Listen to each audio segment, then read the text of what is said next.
लिख चुका हूँ कि ब्याह के समय मैं हाई स्कूल में पढ़ता था। उस समय हम तीनों भाई एक ही स्कूल में पढ़ते थे। जेठे भाई ऊपर के दर्जे में थे और जिन भाई के ब्याह के साथ मेरा ब्याह हुआ था मुझसे एक दर्जा आगे था। ब्याह का परिणाम यह हुआ कि हम दो भाइयों का एक वर्ष बेकार गया। मेरे भाई के लिए तो परिणाम इससे भी बुरा रहा। ब्याह के बाद में वे स्कूल में पढ़ ही न सके। कितने नौजवानों का ऐसे अनिष्ट परिणाम का सामना करना पड़ता होगा, भगवान ही जाने। विद्याभ्यास और विवाह दोनों एक साथ तो हिंदू समाज में ही चल सकते हैं। मेरी पढ़ाई चलती रही। हाई स्कूल में मेरी गिनती मंदबुद्धि विद्यार्थियों में नहीं थी। शिक्षकों का प्रेम मैं हमेशा ही पा सका था। हर साल माता पिता के नाम स्कूल से विद्यार्थी की पढ़ाई और उसके आचरण के संबंध में प्रमाण पत्र भेजे जाते थे। उनमें मेरे आचरण या अभ्यास के खराब होने की टीका कभी नहीं हुई। दूसरी कक्षा के बाद मुझे इनाम भी मिले और 5वीं तथा 6ठी कक्षा में क्रमशः प्रति मास 4 और 10 रुपयों की छात्रवृत्ति भी मिली थी। इसमें मेरी होशियारी की अपेक्षा भाग्य का अंश अधिक था। ये छात्रवृत्तियां सब विद्यार्थियों के लिए नहीं थी, बल्कि षोडशवासियों में से सर्वप्रथम आने वालों के लिए थी। 40-50 विद्यार्थियों की कक्षा में उस समय सोरठ प्रदेश के विद्यार्थी कितने हो सकते थे। मेरा अपना ख्याल है कि मुझे अपनी होशियारी का कोई गर्व नहीं था। पुरस्कार या छात्रवृत्ति मिलने पर मुझे आश्चर्य होता था, पर अपने आचरण के विषय में मैं बहुत सजग था।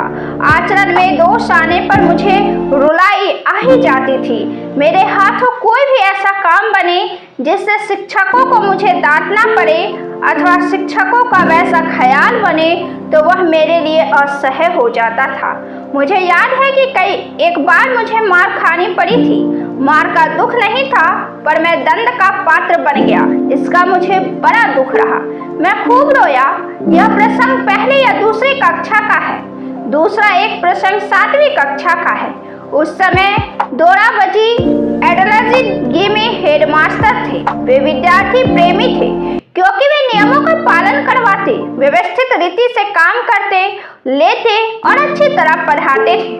उन्होंने उच्च कक्षा के विद्यार्थियों के लिए कसरत, क्रिकेट अनिवार्य कर दिए थे। मुझे उनसे अरुचि थी। इसके अनिवार्य बनने से पहले मैं कभी कसरत, क्रिकेट या फुटबॉल में गया ही न था। न जाने में मेरा शर्मीला स्वभाव ही एकमात्र कारण था। अब मैं देखता हूँ कि मेरी अरुचि मेरी भूल थी। उस समय मेरा यह गलत ख्याल बना हुआ था कि शिक्षा के साथ कसरत का कोई संबंध नहीं है।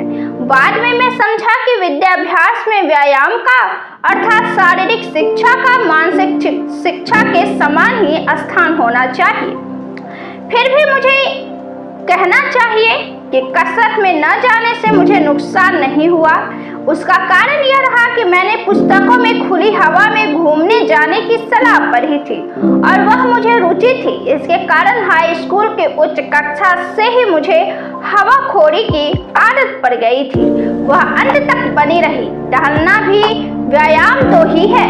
इससे मेरा शरीर अपेक्षाकृत सुगठित बना।